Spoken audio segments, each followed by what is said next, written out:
Welcome to Issues That Matter. My guest today is Robert Meeropol, and he's here to talk about the current situation in Russia and Ukraine and talk about, you know, past stories. And, I think it'll be very interesting. So, Robbie, what's your view? Well, I'm going to start by going into something more personal and historical as just an introduction.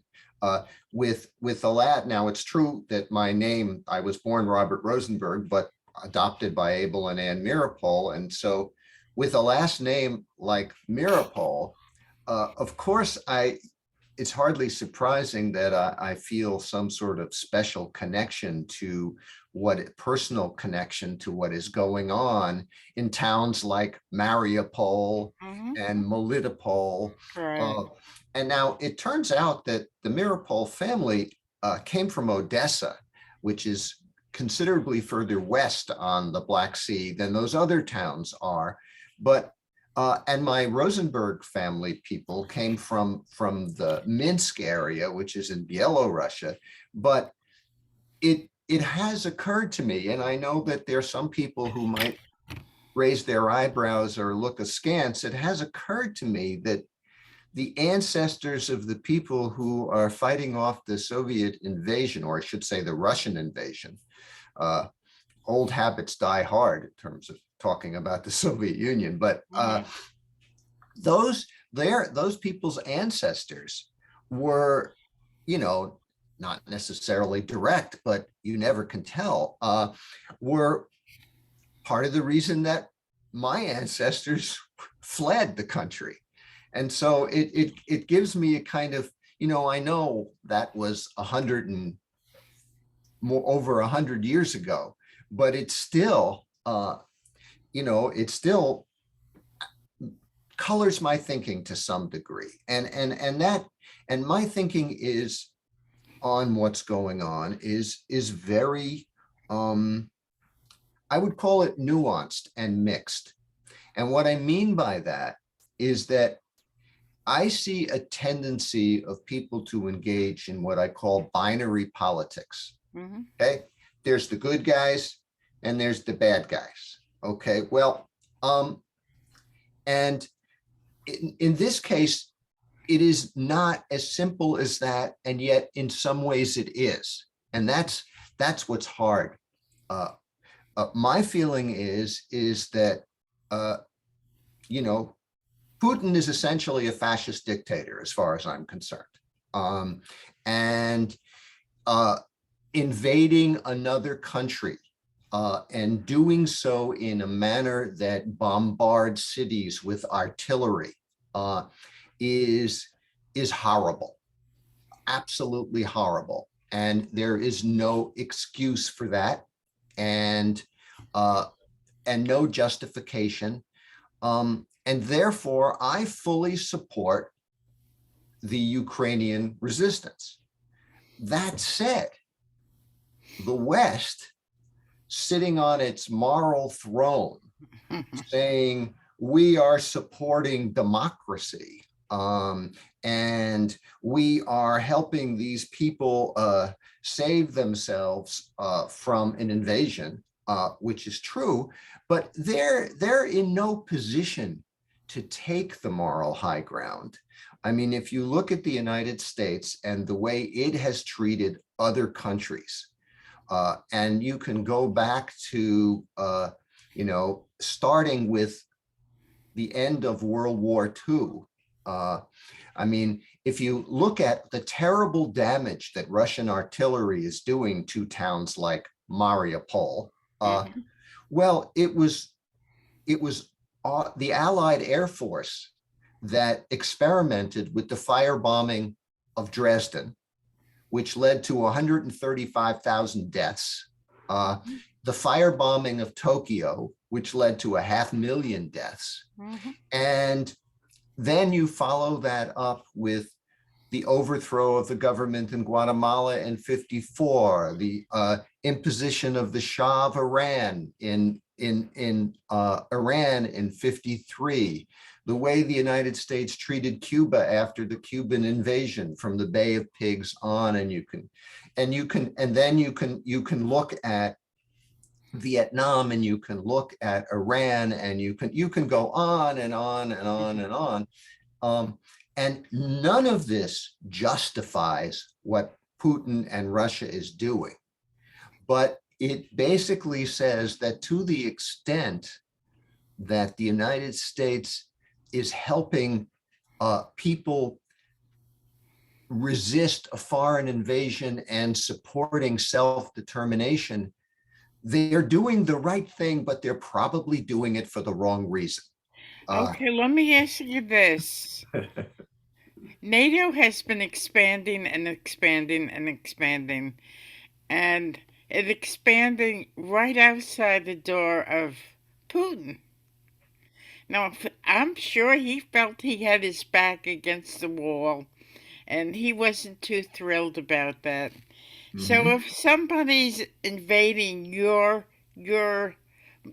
almost invading your space, wouldn't you want to fight back? Yeah, well, I think that, if you look at it, that uh, uh, in some ways it's very much like, let's compare it to the Cuban Missile Crisis. Uh, when the Soviet Union put its missiles in Cuba, the United States said, we're going to go to war with you if you don't withdraw them. And we came to the brink of nuclear war. Mm-hmm. Uh, and the Soviet Union blinked. And the result is that you and I are still here. Um, Right.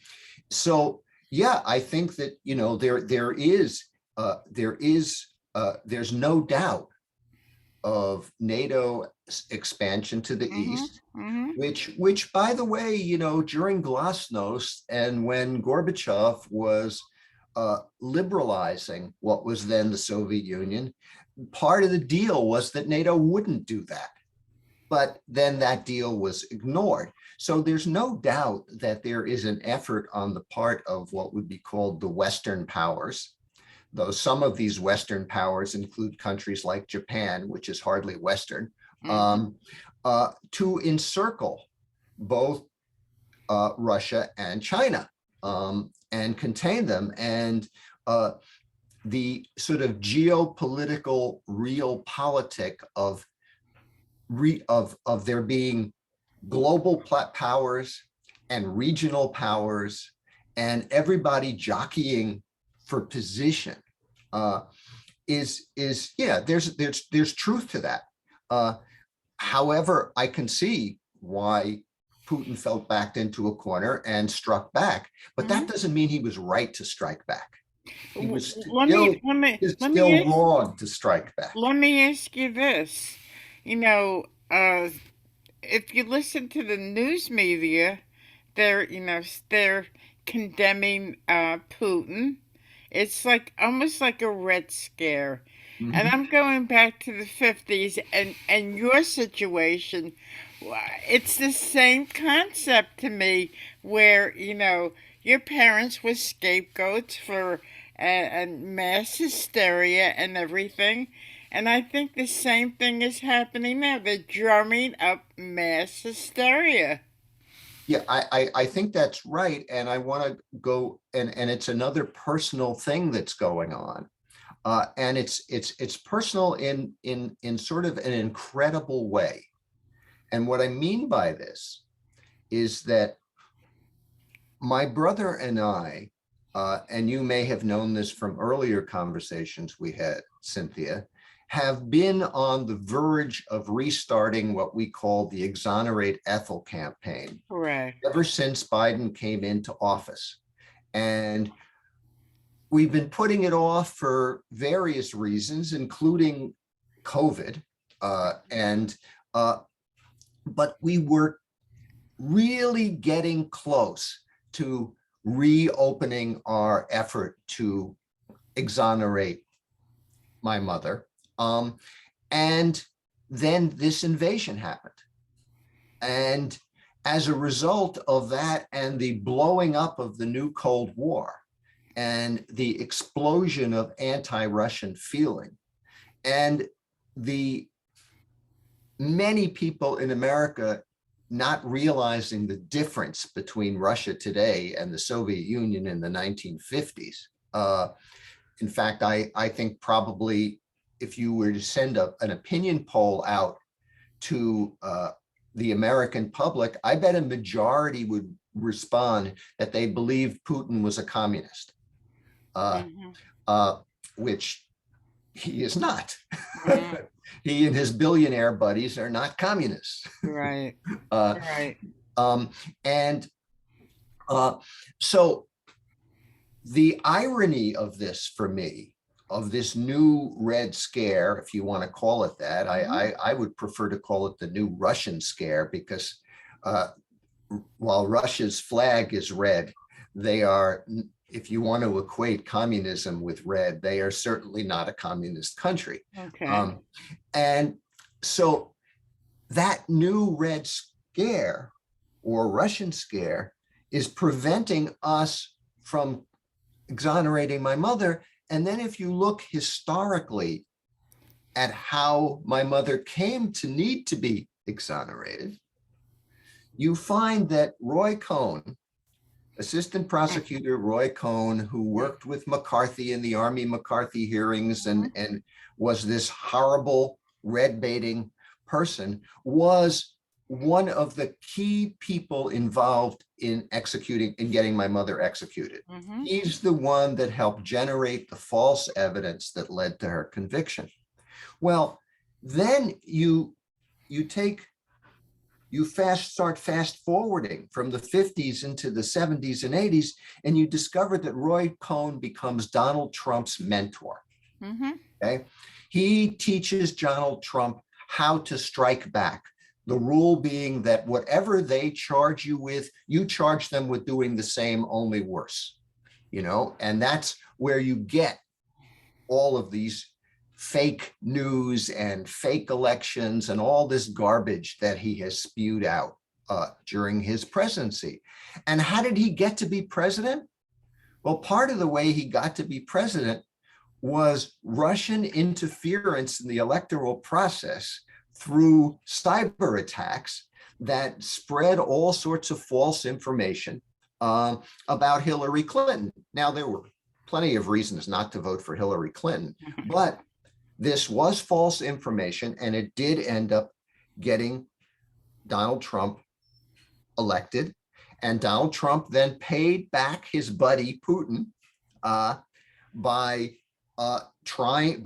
lessening sanctions and by doing all these things to encourage him.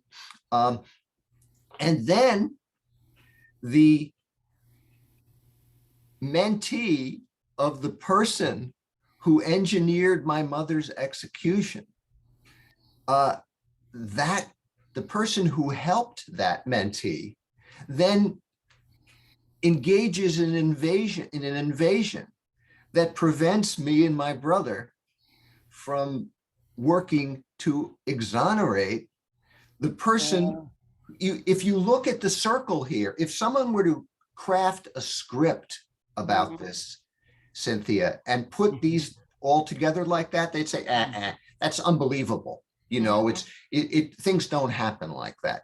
But it did happen. So, for me, I admit to, feeling quite personally burned by Putin's actions. But I don't want to wallow in it, because what's happening to people who are being bombed is a lot worse. Mm-hmm. And I don't want to, I don't want to feel like I'm whining about this when other people are suffering so much worse than I am, but I can't help but notice this cycle. And as long as we have this kind of, and where does all of this come from? I'm convinced that, why is it so easy to whip up war hysteria? Why do we have all these people in this country now, let's do a no-fly zone. Let's have Polish troops invade Ukraine. Let's to help repel the Russians. Let's go to war with a nuclear power. And, you know, it's amazing to me that it's so easy to do this when the people who, when we have the possibility of destroying each other Yep. so easily. So, and where does this come from? I want to go back to something I said earlier. I think it comes from binary thinking, this idea that we're totally right and they're totally wrong, and having to pick sides one way or the other, when reality is much more complex than that.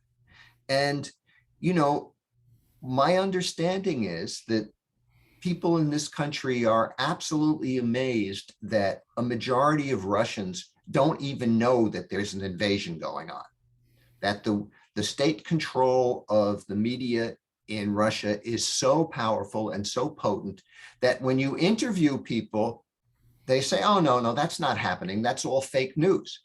And Americans can't believe how could Russians be so ignorant of what was going on?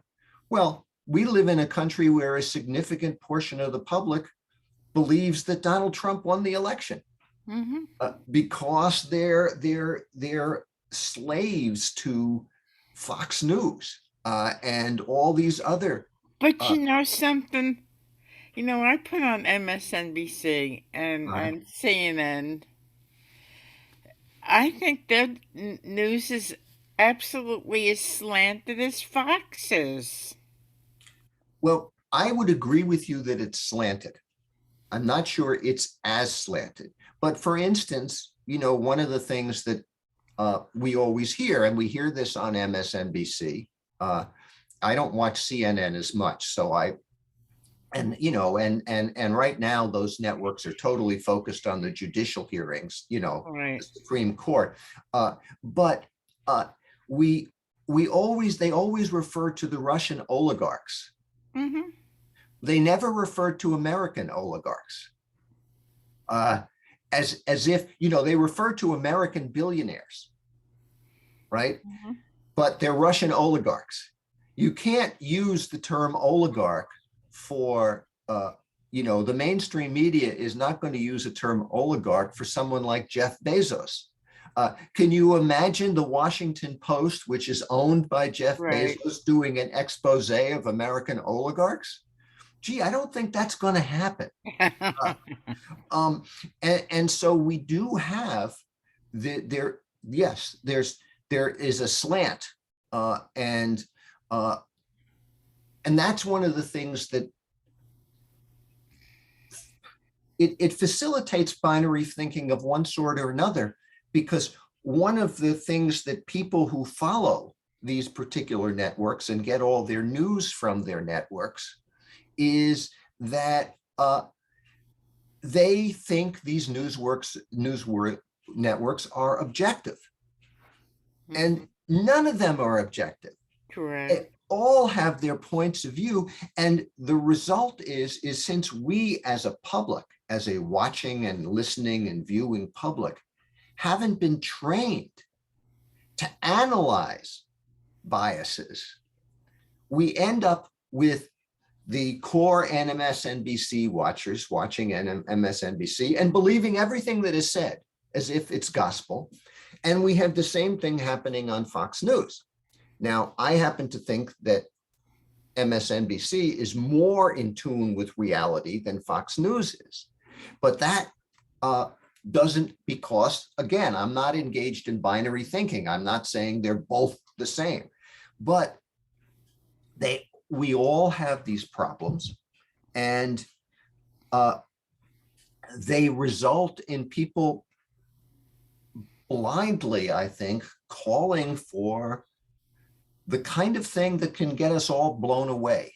And that is, that's very troublesome. I used to say that I had an old saying that I was told that I wasn't supposed to say this in public, uh, you know, but I, and maybe some of your viewers will find this improper, an improper image.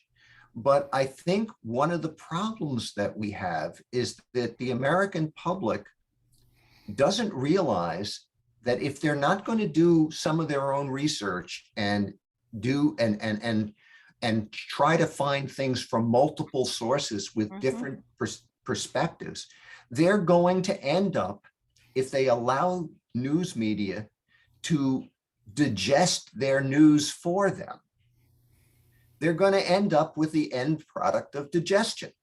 Mm-hmm. And of course, that's kind of a rude way of putting it, Mm-hmm. but I fear that's what we have. Mm-hmm. So, do you think, you and I were both 15 during the Cuban Missile Crisis. And of course, I was kind of young and I wasn't interested as much in politics as I am now. And, people were fearful that, any day now we could all be blown up. Do you think it's as dire right now? Um, well, it's not as immediate in the sense that, we had a deadline, withdraw the missiles by this point or something's going to happen. There was a crisis point. But I think if you look in the larger context, I'm actually more concerned. I mean, first, uh, there are more nations with nuclear weapons. Mm-hmm. Two, if you look at global and regional jockeying among global and regional powers, the situation today looks much more like the situation before World War One than it did during the Cold War. And that these vying powers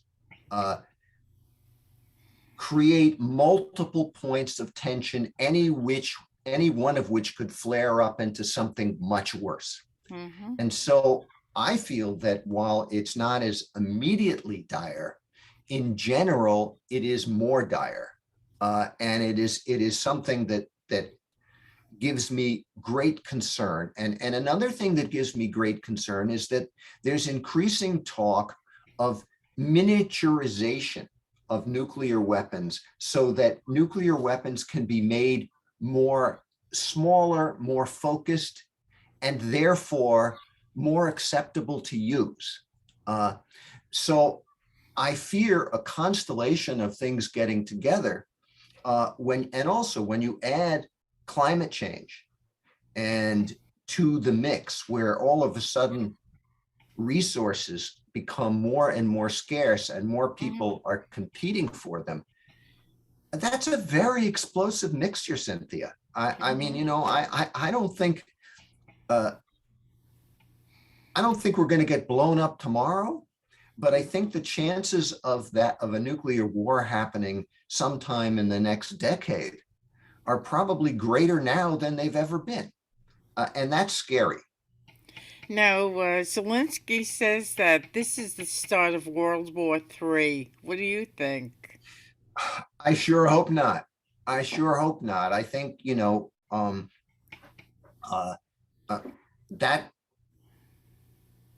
I don't feel I know enough. Mm-hmm. Um, you know, uh, the kinds of things I feel are that the situation is unstable, has been destabilized, and therefore it is very dangerous. There's also another component here. I know this is kind of a tangent, but we have to realize this. Ukraine is the breadbasket of a lot of countries.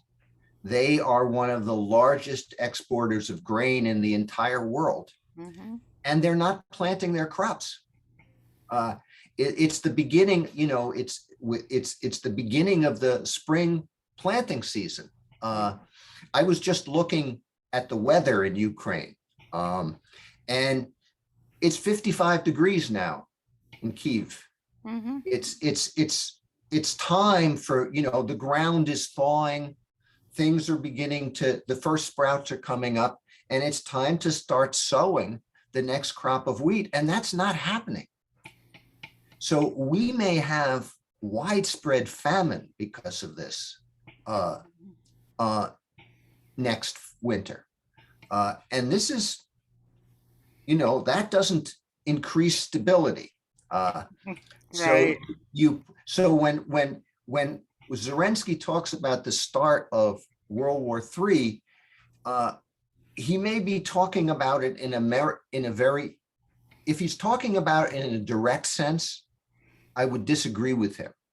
But if he's talking about it in an indirect sense, that it starts a cascade of events that is going to lead us in that direction, I can't rule that out. Mm. So, Robbie, we're just about out of time, and I always enjoy talking with you, Mhm. and a lot of times I talk about situations that I'm sure are pretty uncomfortable for you. But I think this is an important topic because, listening and reading the newspaper and seeing the direction of how our country is led to believe that, it's all Putin, Putin, Putin, Putin is the bad guy and stuff. And it's almost like back in the 50s when there was the Red Scare, like I said. And I think it's much more complex than that. And I wanted to get your opinion of what you thought and, you know, what might happen, down the line. Yeah, and I wish I could be more optimistic. I wish I could be more supportive of good guys, but somehow I feel that to a large degree, uh, what we have are bad guys and less bad guys. Wow. So you have been listening to um, Issues That Matter. I've been talking with Robert Meeropol, and I'm Cynthia Pooler. Um, Thank you for watching. Thank you for listening. This conversation will continue. Have a great day.